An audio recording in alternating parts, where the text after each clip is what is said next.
द्वात्रिंशद्वर्णमन्त्रोऽयं शङ्करप्रतिभाषितः। अन्नपूर्णा महाविद्या सर्वमन्त्रोत्तमोत्तमा।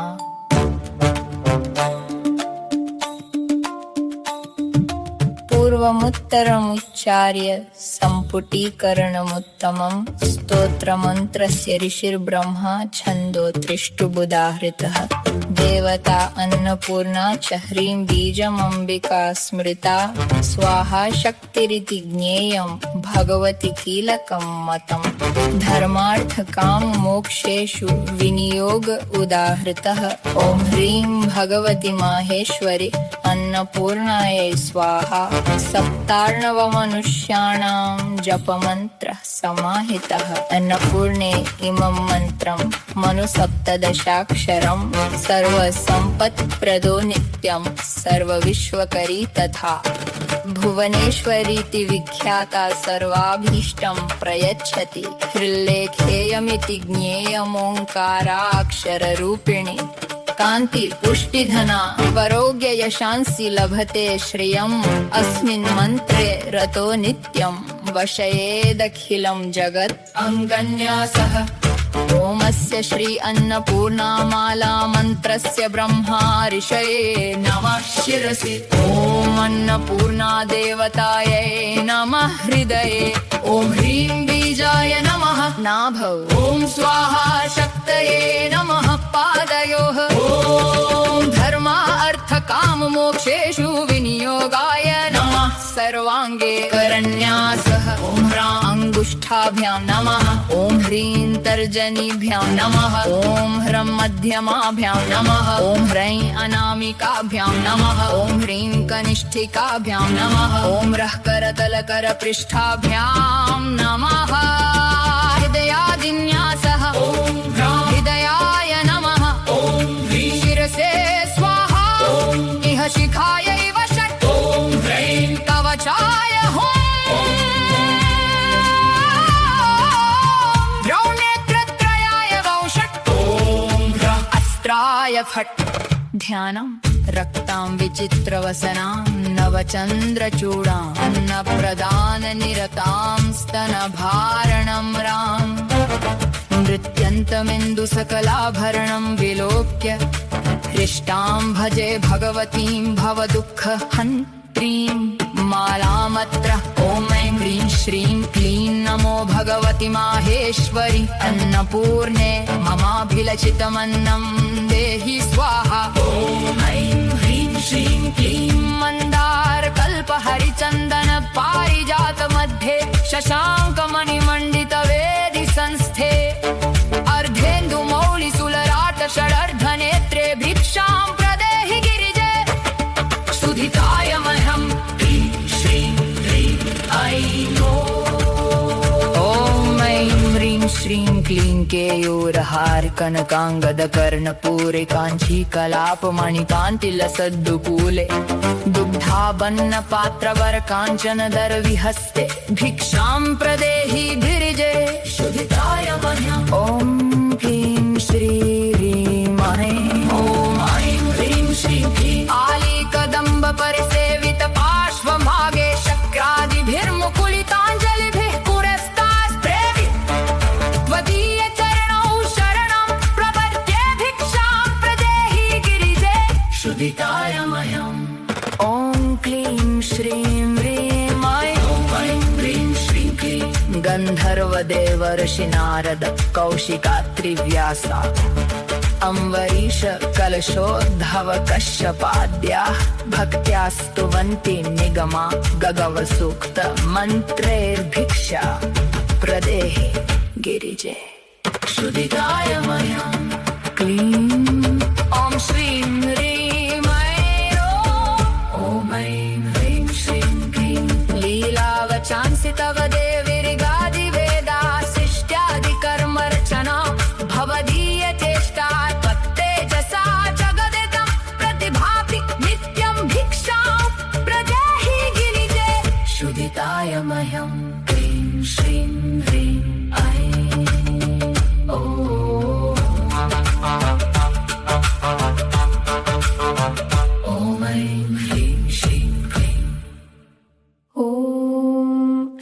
ह्रीं श्रीं क्लीं शब्दात्मिके शशिकलाभरणार्धदेहे शम्भो रुरस्थल नित्यवासे दारिद्र्य दुःखभयहारिणिका त्वदन्या भिक्षां प्रदेहि गिरिजे क्षुधिताय मह्यं क्लीं श्रीं ह्रीं ऐं ॐ।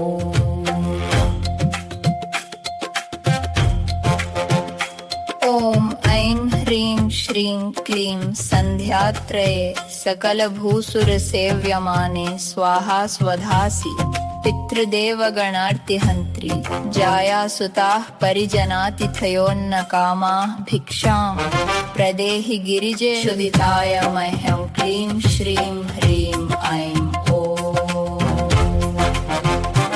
ॐ ऐं ह्रीं श्रीं क्लीं सद्भक्तकल्पलतिके भुवनं कवन्दे भूतेश हृत्कमलमग्न कुचाग्रभृङ्गे कारुण्यपूर्णनयने किमुपेक्षसे मां भिक्षां प्रदेहि गिरजे क्षुधिताय मह्यं क्लीं श्रीं ह्रीं ऐं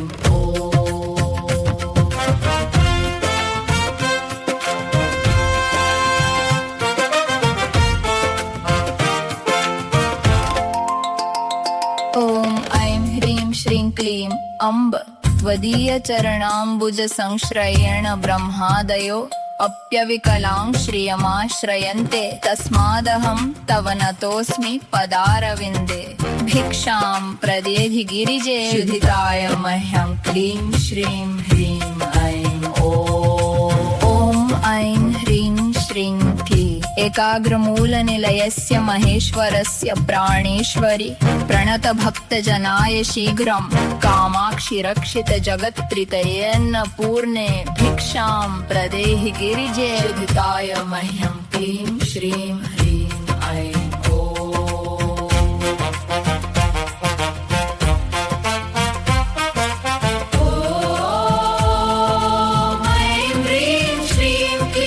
भक्त्या पठन्ति गिरिजादशकं प्रभाते मोक्षार्थिनो बहुजना प्रथितान्न कामाः प्रीता महेशवनिता हिमशैल कन्या तेषां ददाति सुतरां मनसेप्सितानि क्लीं श्रीं ह्रीं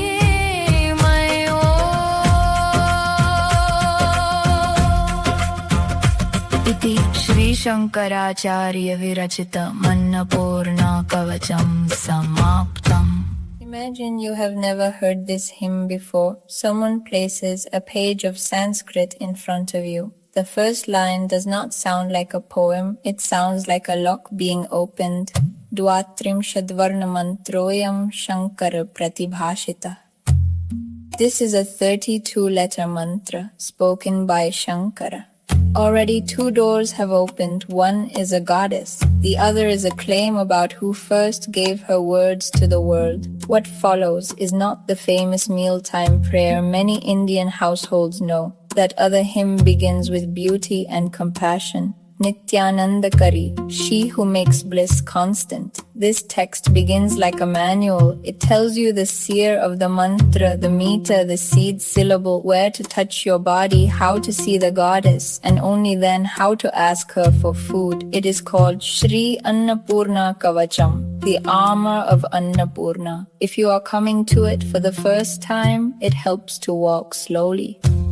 There is a word in Sanskrit that English can only approximate. Anna is food, grain, cooked rice, the thing that keeps the body from falling. It is also, in older thought, the first form life takes when the formless becomes the living. The Taittiriya Upanishad says living beings are born from Anna, live by Anna, and pass into Anna again. To take food lightly in that world is to take existence lightly. Purna means full, complete, not lacking. Annapurna is she who is fullness itself in the form of nourishment. She is Parvati, the mountain's daughter, Girija, the same goddess who is Durga in battle and Uma in the snows, here appearing as the one who will not let the world starve. In temple images she sits, often on a throne, a vessel of cooked food in one hand, a golden ladle in the other. Sometimes Shiva stands before her like a beggar, skull bowl or begging bowl, held out. That image is the whole theology of this hymn in one glance. The Lord of Yoga asking the mother of the world for a meal. Her great home in story is Kashi, Varanasi, the city that Hindus call undying. There she is not a side chapel. She is the city's queen, as Vishwanath is its king. At her temple, food is not only offered upward to the deity, it is given back downward to the hungry. That is her nature. She does not keep anna, she completes it by giving it away. The story behind her name is a story about pride, disappearance, and a bowl. Shiva, in one of the tellings that grew around Kashi, looks at the world and calls it Maya. Appearance, play, not the final thing. Food belongs to that passing show. The body is a costume. Hunger is a trick of the costume. Parvati hears this and understands what he has not said aloud. If the world of matter is dismissed, the mother of that world is dismissed with it. She leaves. When she leaves, the kitchens of the three worlds go cold. Fields forget how to ripen. Gods grow thin. Poots and sages and householders discover that philosophy does not cook rice. Shiva's own attendants come to him with empty hands. He takes a bowl and walks from door to door. No one has anything. At last they hear of one kitchen that still burns. It is in Kashi. He goes there.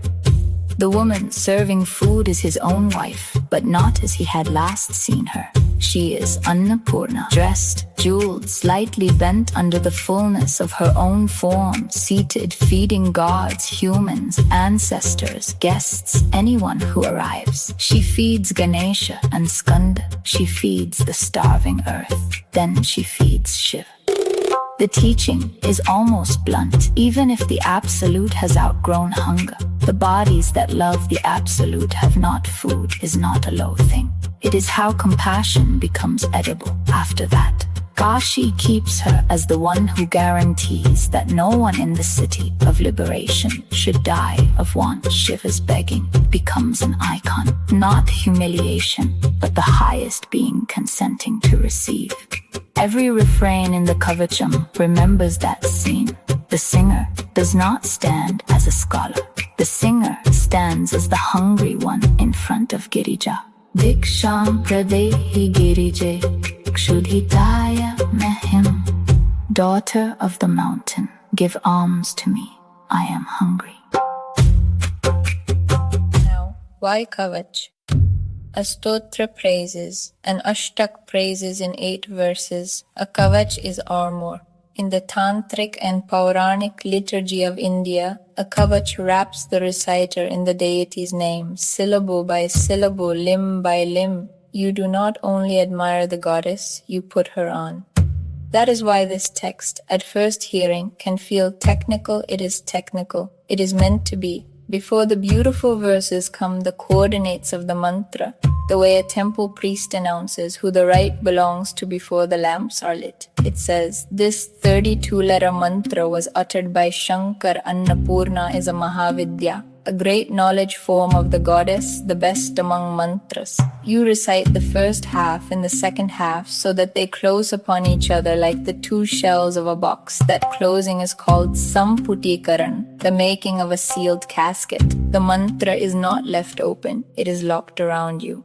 Then the text does what Vedic and Tantric hymns have done for centuries. It names the inner personnel of the mantra. The seer, the rishi, is Brahma. The meter, the chandas, is Trishtubh. The deity is Annapurna. The seed, the bij, is Hreem, and that seed is Ambika, the mother. The power, the Shakti, is Swaha, the word with which an offering enters fire. The peg, the kilak, the thing that pins the mantra so it does not slip, is the word Bhagavati. The purpose, the vinayog, is not small. Dharma, artha, kam, moksha, right living, means, desire, freedom, all 4 human aims. Food in this vision is not opposed to liberation. It is one of the roads that can be blessed. Then a shorter mantra is given, 17 letters, the one meant for ordinary japa. Om Hreem Bhagavati Maheshwari Annapurnaye Swaha. Om Hreem, O Blessed Lady. O Maheshwari to Annapurna Swaha. Bhuvaneshwari means the great Lord's own power, Shiva's Shakti. You are not addressing a kitchen spirit. You are addressing the consort of the Absolute in her feeding form. The text adds that she is also known as Bhuvaneshwari, Lady of the Worlds, and as Hrillekha, the writing on the heart, and that she has the shape of the syllable. In Shakta language, these are not casual titles. Bhuvaneshwari is one of the 10 Mahavidyas. Hrillekha is a name for the same Reem that sits in the heart like a letter of fire. The hymn is quietly placing Annapurna on a very high throne, not only giver of rice, but the world's sovereign syllable wearing a ladle. What does the hymn promise if you live in this mantra? Lustre, nourishment, wealth, health, fame, Shri, and a line that first-time readers should hear as liturgical boldness, not as a political program. One who is devoted to this mantra daily can subdue the whole world. Kavach texts talk that way. They mean, nothing in the world remains an enemy to the person who has been clothed in the goddess.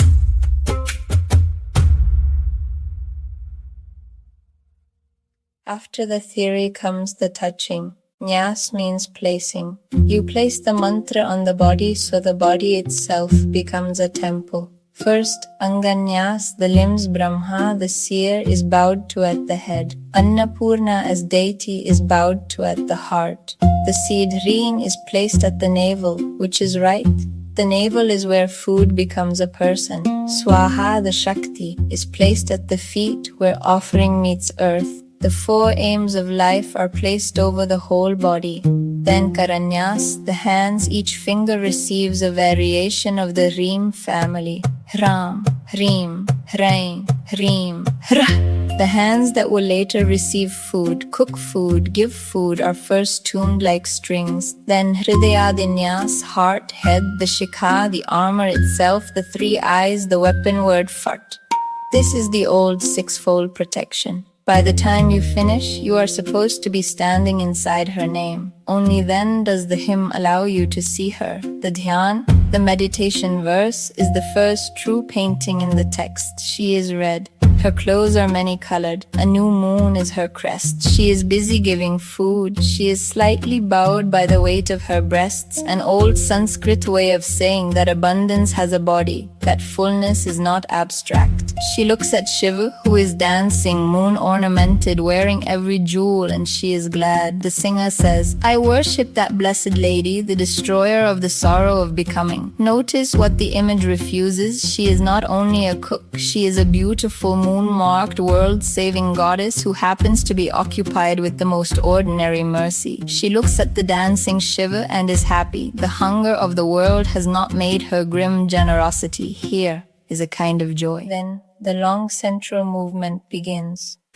The text calls it Mala Mantra, a garland mantra.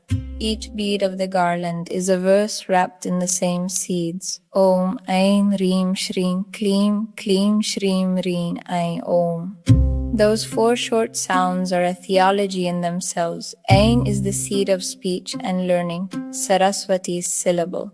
Reem is the great seed of the goddess, modest and blazing at once, the heart letter. Shreem is Lakshmi's seed, plenty, grace, the shine on things that have enough. Kleem is the seed of attraction, of desire brought to ripeness, often Kam's or Krishna's, here used so that the hunger of the devotee actually reaches her. The garland does not throw you naked into poetry. It carries you in from both sides with those syllables, as if the verse were a jewel set in a clasp. The first full request is simple and almost childlike. Namo Bhagavati Maheshwari Annapurne Mama Bhilashitamanam Dehi Swaha. I bow, Blessed Lady Maheshwari Annapurna, give me the food I long for, Swaha. After that, the hymn becomes a series of portraits. Each verse shows her from another angle, then returns to the same sentence. The way a hungry person cannot invent a new request every time, the request is one. the seeing grows. She sits on a platform inlaid with moonstone among the wish trees. Mandar, Kalpa, Harichandan, Parijat, the half moon is on her brow. She has 3 eyes, give alms. She wears armlets, a garland, gold at the ears, a girdle of bells, a silk cloth flashing with the light of gems. In her hands, a vessel of milk rice, a golden ladle, give alms. Women like bees at a kadamba tree attend her sides. Indra and the gods stand in front with buds of joined palms. The singer falls at her feet, give alms. Gandharvas, gods, Rishis, Narad, Kaushik, Atri, Vyas, Ambarish, Agastya, the pitcher-born Kashyap praise her with Ved and Agam, give alms. Her speech is the Rig and the other Vedas. The work of creation is her gesture. The world shines by her brilliance, give alms. She is made of sound. Half her body is ornamented with digits of the moon. She lives forever on Shiva's chest. Who else takes away the fear of poverty and pain, give alms. At the 3 sandhyas the Brahmins serve her. She herself is Swaha and Swadha, the 2 words by which gods and ancestors are fed. She ends the suffering of the Pitris and the divine hosts, wives, children, household guests. All of them want food, give alms. She is a wish creeper for true devotees, praised by the worlds. The tips of her breasts are like bees plunged in the lotus of Putesha's heart, which is to say she is so close to Shiva that his heart is her resting place. Her eyes are full of compassion. Why do you overlook me? Give alms. By taking refuge at her lotus feet, even Brahma and the rest obtain unbroken Shri. Therefore, the singer bows, give alms. She is the life queen of that Maheshwar whose root abode is the one. She is Annapurna of the 3 worlds protected by Kamakshi. Give quickly to the bowed devotee, give alms. The last verse changes tense. It is no longer only a petition. It is a promise spoken about people like you. Those who recite this Girija Dashak, this 10-fold hymn to the mountain's daughter. At dawn, some wanting freedom, many wanting food. Please the wife of Mahesh, the girl of the snow mountain, and she gives them more than they asked, the things the mind had secretly desired. Then the page closes. Iti Shri Shankaracharya Virachitam Annapurna Kavacham Samaptam. Thus ends the Annapurna Kavacham, composed by Shri Shankaracharya. That last sentence needs a careful voice, especially if you are speaking to someone new. In living Hindu tradition, Adi Shankara is not only the philosopher of Advait, the commentator on the Brahma Sutras and the Upanishads. He is also remembered as a poet of gods, a man who could argue that the world is provisionally real and still fall down before a mother with a ladle. The Annapurna Stotram that begins Nityanandakari is the hymn most securely attached to that memory. This Kavacham wears his name in its colophon and in its first verse printed anthologies, notably the Brihat Stotra Ratnakar of Shivadatta Shastri, preserve it under that name. Devotees have sung it as his. A historian will be gentler with the claim hymns of this exact tantric shape, Bij, Kilak, Nyas, Armor, Falashruti, often belong to a later liturgical style than the 8th century. Many later teachers were also titled Shankaracharya. Works migrate toward a famous name, the way rivers migrate toward the sea. So the honest sentence is this: the tradition gives the Kavacham to Shankara. Scholarship cannot prove that the first Shankar wrote it. The hymn does not become less itself if the hand that first wrote it remains unnamed. What matters for a first hearing is why anyone would have wanted his name on it at all, because the hymn holds together 2 things that cheap religion tears apart. On one side, the highest goddess, Om in a female body, Bhuvaneshwari, the one by whose light the world appears. On the other, breakfast guest ancestors, a child asking to be fed. Shankar's own famous lines in the other hymn ask Annapurna not only for grain but for Gyan and Vairagya, knowledge and freedom from craving. This Kavacham is earthier. It lets you ask for the food you actually want. It is not ashamed of the stomach that shamelessness is holy. If you put the two hymns beside each other, you can hear two registers of the same love. The Ashtakam is a lyric of Kashi. It calls her the city's sovereign, the purifier of Himalaya's line, and ends with the household creed. Parvati is my mother, Maheshwar my father, Shiva's devotees my people, the three worlds my country people, murmur a piece of it before eating. The Kavacham is a rite, it dresses you, it seals a mantra around you, it makes you look at her until the looking becomes a garland. Its last humility is not make me wise, it is, I am hungry. That sentence can mean rice. It can also mean everything rice stands for, a life that is not stunted, a house that can receive a guest, a mind that is not so frightened by lack that it cannot think of God. Listen again to who, in these verses, is hungry. Not only the singer, the gods with folded hands, the rishis with their Vedic hymns, the ancestors who live on Swadha. The wife, the child, the visitor at the door. Hunger in this text is not a private embarrassment. It is the common wound of being born. Annapurna is the common medicine. And notice who she is asked to be. Not a goddess who removes the world so you can be free of it, but a goddess who stays in the world as its kitchen.